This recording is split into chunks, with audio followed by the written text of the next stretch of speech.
We are going back to school in the 1980s in a new young adult novel by award-winning author Farzana Doctor. She joins us now with more on the beauty of us.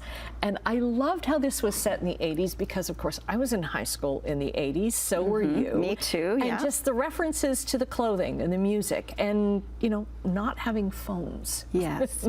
And, you know, I wanted to do that because that's fun for people our age. But it is a YA novel for, you know, kind of older teens, but I think that the adults will like it too if they liked the 80s. Yeah, I really, really enjoyed it. So it's set in a mystery in a boarding school, and it's a tiny little bit of your own experience because you wanted to go to a boarding school and you went for a year. Yes, I usually start near, like every book has started with a bit of my own story and then it branches out into fiction. So yes, when I was 15, things were a little tough at home and I applied to a boarding school and I actually got in and I went for a year. And it was a bit of a weird year, but the setting really inspired the setting in the book. Okay. I don't want to give any spoilers out, but it's a very cool mystery. How was it for you going back and writing about the 80s? Because you have to think about all the things that we have now that are just part of everyday life that we didn't have then. Yes, and in some ways it was easier, right? Like to write a novel where there aren't cell phones, where things can't happen immediately, communication can't happen immediately, was a nice way to write. But it was also just fun because I got to remember what it was like to be 15.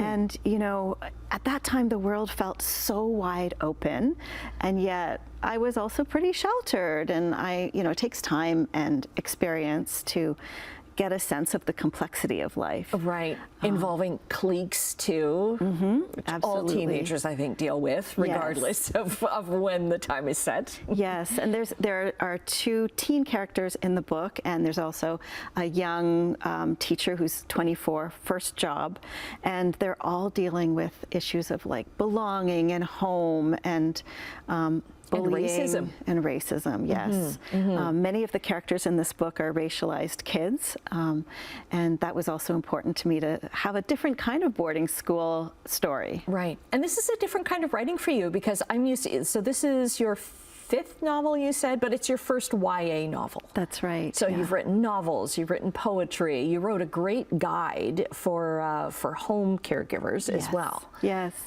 It was fun to stretch my skills just a little bit more, also difficult. There was a lot for me to learn to figure out what was the difference between writing for adults specifically and then writing for older teens. What were the things I needed to leave out? What were the things I needed to remember about what it means to be a teen? Kind of stretches your writing that way, right? Does it keep it more interesting for you writing a story that way? For me, yeah. You know, I like the challenge of writing in a new genre, and I've done that with so many of my books. And I want to give a shout out because you're doing a really cool, it's a fundraiser for Cancer Assistance Program in Hamilton, and it's coming up at the Hamilton Public Library at the end of the month on the 28th. And this is your 26th in 1 week. 26th, sorry. And it's at the Central Branch there, and it's on your guidebook, which we've talked to you about on the show earlier, 52 Weeks to a Sweeter Life. And it's your experience as a caregiver. And how to take care of yourself. Yes, so that event is for anybody who wants to come, and we're going to be talking about some of the important considerations around self and community care for people who are taking care of other people. Because if you can't do that, then you can't do what you love to do, right? Yes, so many of us get burnt out, and it's a way to think about how we can make caregiving easier. Okay.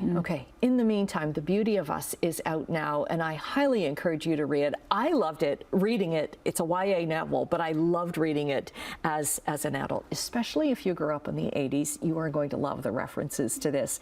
Thanks very much for writing a great book. I can't wait to see what you've got up your sleeve next. Thank you so much, Annette. Okay, we'll get your links up on our website, chch.com/morninglive.